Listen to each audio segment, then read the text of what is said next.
هي الحلقات تحفظني بآيات من القرآن، هي الحلقات تملأني بحب المصطفى العدنان، هي الحلقات تحفظني بآيات من القرآن، هي الحلقات تملأني بحب المصطفى العدنان، وأخلص نيتي دوما لرب واحد ديان بروح ملؤها طهور. Sure Tagabun tefsiri 11. ayetten başlayıp okuyayım inşallah. Bismillah, elhamdülillah ve salatu ve selamu ala Resulillah. Esselamu aleyküm ve rahmetullahi ve berekatuhu. Dövende diktanlağa İbn Kesir rahimahullah'ın Kur'an-ı Kerim tefsiri Uygurca tercümesi Tagabun suresi 11. ayetten başlayıp okuyayım inşallah. Euzubillahimineşşeytanirracim. Kishiga yetgan har qanday musibat faqat Allohning izni bilan, ya'ni qazosi bilanla yetadi. Kimiki Allohga, ya'ni har qanday musibat Allohning qazosi bilan yetadi degan so'zga ishonadigan, Alloh uning qalbini sabrga yetaklaydi. Alloh har narsani bilguchidir. Allohga itoat qilinglar, payg'ambarga itoat qilinglar. Eğer peygamberinin davetidan yüz o'rsanglar, peygamberga ziyon yo'q, o'zinglarga ziyon. Peygamberimizning vazifasi faqat da'vatni ro'shan tabliq qilishdir. Allohdan boshqa hech ma'bud barhaq yo'qdir. Mu'minlar Allohga tavakkul qilsin. Kishiga yetgan har qanday musibatning faqat Alloh taolaning izni bilan yetadiganlik to'g'risida. Alloh taolo sura Hadidda yer yuzidagi barliq hodisalar va o'zinglar uchragan musibatlar biz ularni yaratishdan burun Lavhil Mahfuzga yozilgan. Bu ish shubhisizki Allohga osondir deb xabar qilgan edi. Bu oyatdimi mundaq deb xabar qiladi.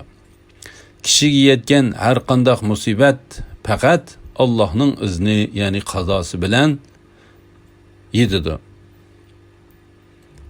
Ibn Abbas bu oyat haqida mundaq deydi. Kishiga yetgan har qanday musibat Alloh taolaning xolishi va o'rinlashtirishi bilan bo'ladi. La ilaha illalloh Muhammadur Rasululloh. Kimiki Allohga, ya'ni har qanday musibat Allohning qazosi bilan yetadi degan so'zga ishonadi ekan, Alloh uning qalbini sabrga yetaklaydi. Alloh har narsani bilguchidir. Ya'ni kimiki biror musibat yetsa, u bu musibatni Allohning hukmi va o'rinlashtirishi bilan bo'ldi deb tushunsa, ondan Allohning hukmiga tan berib, buningga sabr qilsa ve savab ümid qilsa, Allah onun dilini to'g'rilikqa boshlaydi. Uning dunyodan ketkizib qo'ygan narsalarning o'rniga uning qalbiga hidoyat, ishonch va rostchilikni o'rnatadi. Uningga u qo'lidan ketkizib qo'ygan narsasini yoki uningdanmi yaxshi narsani berdi. La ilaha illalloh Muhammadur Rasululloh. Ali ibn Abu Talha ibn Abbas radıyallahu anhumanın kimiki Allah'a, yani her qanday musibat Allah'ın qazası bilan yetadi degan so'zga ishonadigan, Allah onun qalbini sabrga yetaklaydi degan oyat haqida mundaq deganligini rivoyat qiladi. Allah onun qalbini ishonchiga yetaklaydi. Shuning bilan u o'ziga yetgan musibatning o'rinsiz yetib qolmaganligini, shundaqla qilib qolgan xatoligi tufaylidanla o'ziga musibat yetib qolmaydiganligini biladi. İmam Buxoriy va Muslim payg'ambar alayhissalomning mundaq deganligini rivoyat qiladi. Mu'minning ishi to'lima ajablanarlikdir. Allah onunğa biror hukm qilsa, u onun uchun yaxshilik bo'ladi. Agar onunğa biror ig'irchilik yetsa, u bu ig'irchilikqa sabr qiladi. Shuning bilan bu onun uchun yaxshilik bo'ladi. Agar onunğa birer xoşallıq yetsə, o bu xoşallıqqa şükür qılıdı. Şunun bilan bu mu onun üçün yaxşılıq boludu. Bu faqat mümin adamga xosdir. La havle ve la kuvvete illa billah. Allah'a ve peygamberge itaat qilishga buyurish to'g'risida. Allah'a itaat qilinglar, peygamberge itaat qilinglar. Allah Teala bu ayette bendilerini Allah yolga qo'ygan ishlarda Allah'a ve onun peygamberge itaat qilishga, buyurgan ishlarni qilishga to'sqan ve cheklagan ishlardan yenishga buyurdi. Ondan mundaq dedi: Agar payg'ambarning da'vatidan yuz o'rsanglar, payg'ambarga ziyon yo'q, o'zinglarga ziyon. Payg'ambarimizning vazifasi faqat da'vatni ro'shan tabliq qilishdir. Ya'ni agar sizlar buyurilgan ishlarni qilishdan bosh tortsanglar, payg'ambarning ustiga yuklangan vazifa faqat tabliq qilishdir. Sizlarning ustinglarga yuklangan vazifa payg'ambarning da'vatini anglash va uningga itoat qilishdir.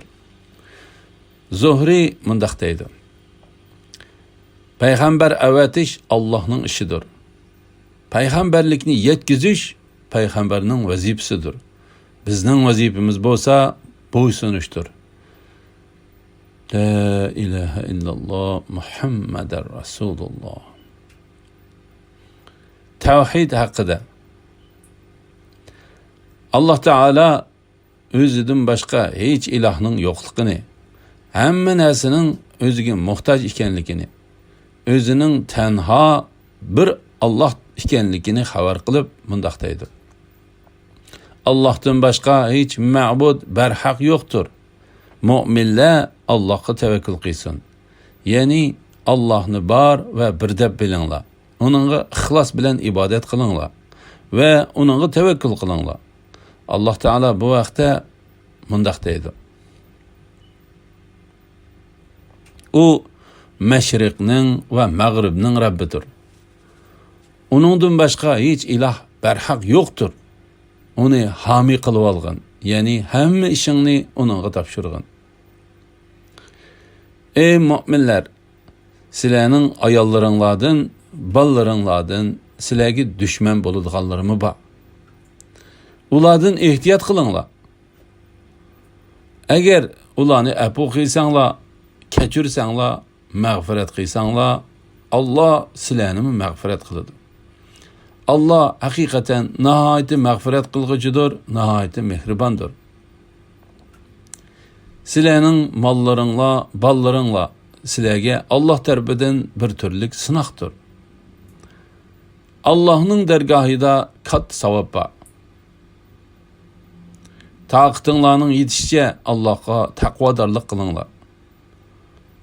Vazni anlanlar, emirge itaat kılınlar. Allah'ın yolunda mallarınlarını sərf qılınlar. Bu özünlər üçün faydalıqdır. Kimi ki nəfsinin bexilliqidən saqlanıdikən, o məqsədiga erişkiçidir.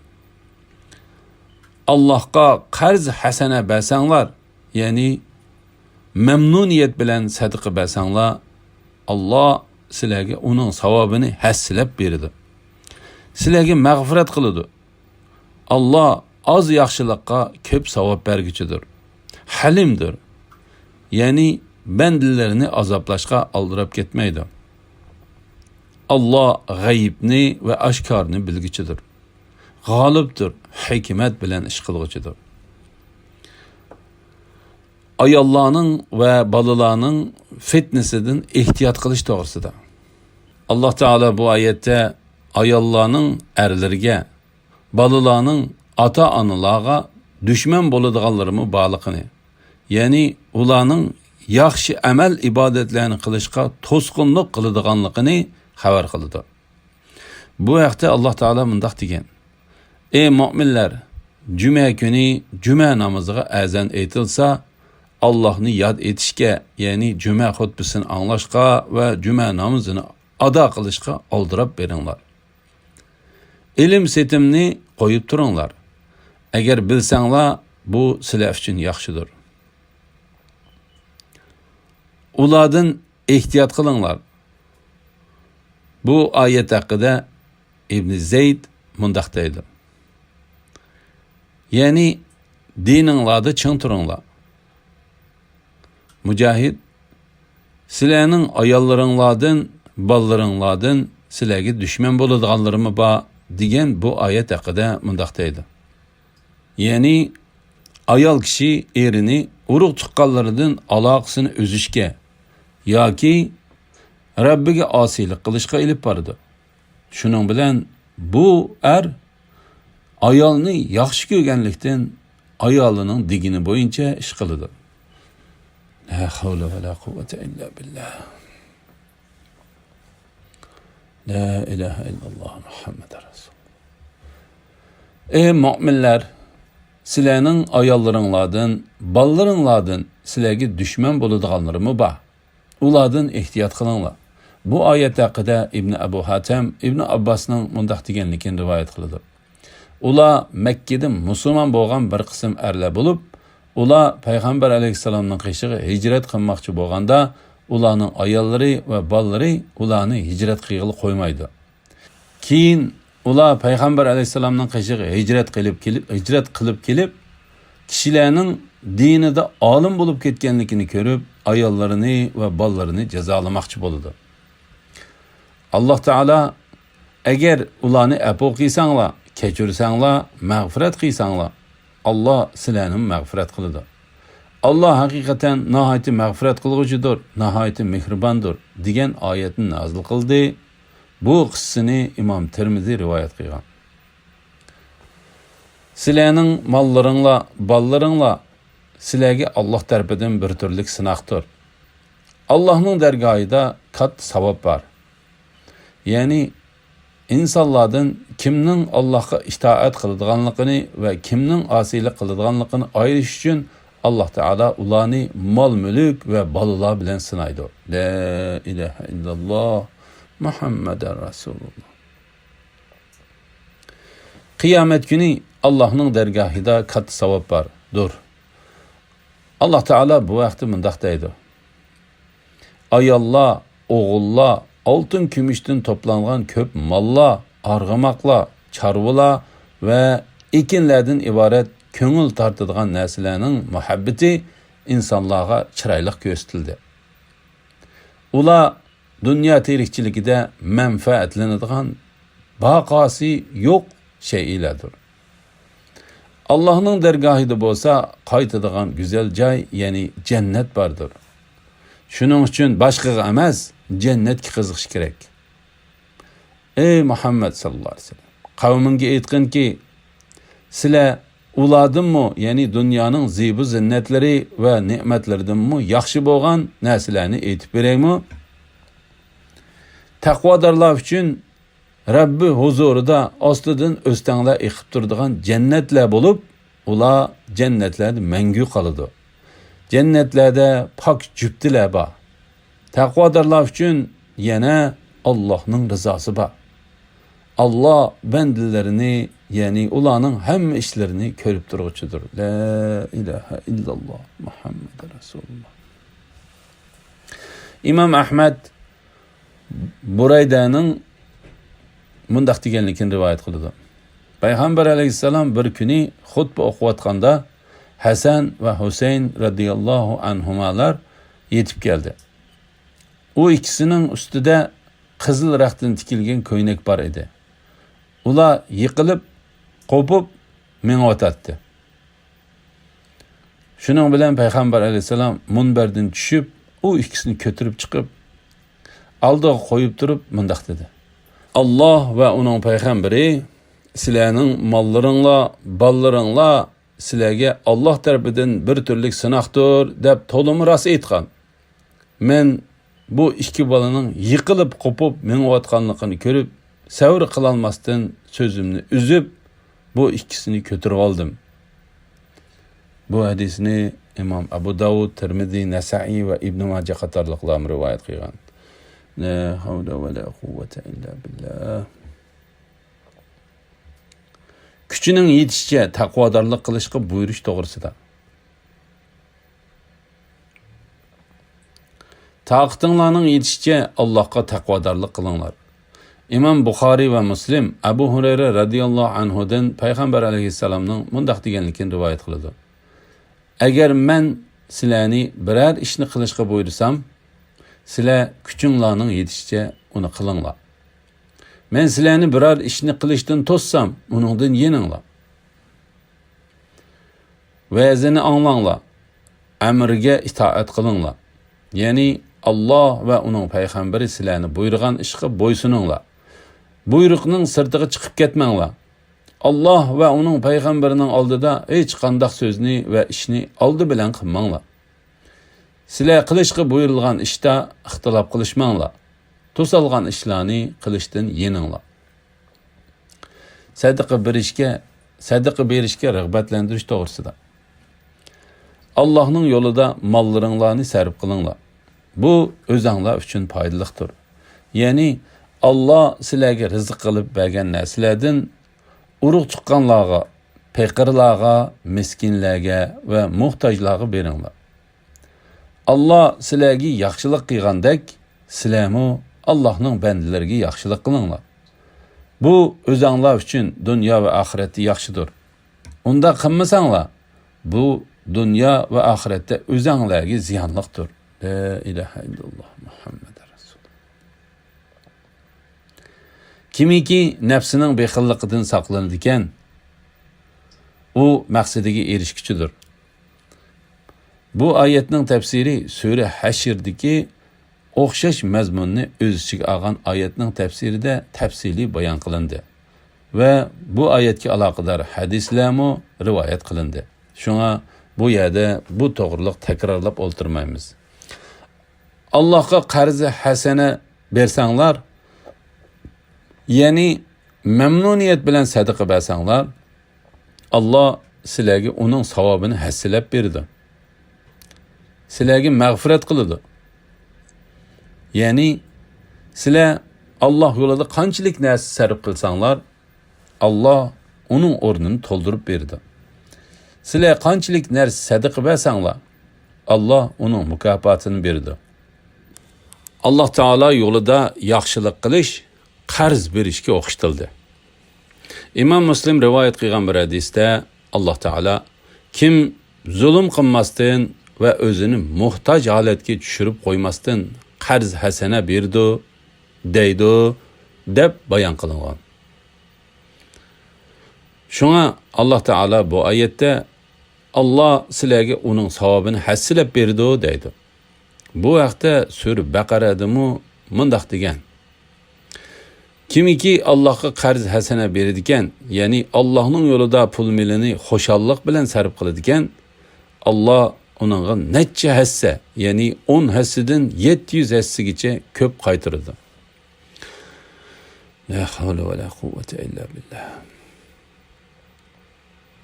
Sizlarga mag'firat qiladi. Ya'ni gunohlaringlarni kechiradi. Shunga Allah Taala mundaq deydi. Allah az yaxshilikqa ko'p savob bergichidir.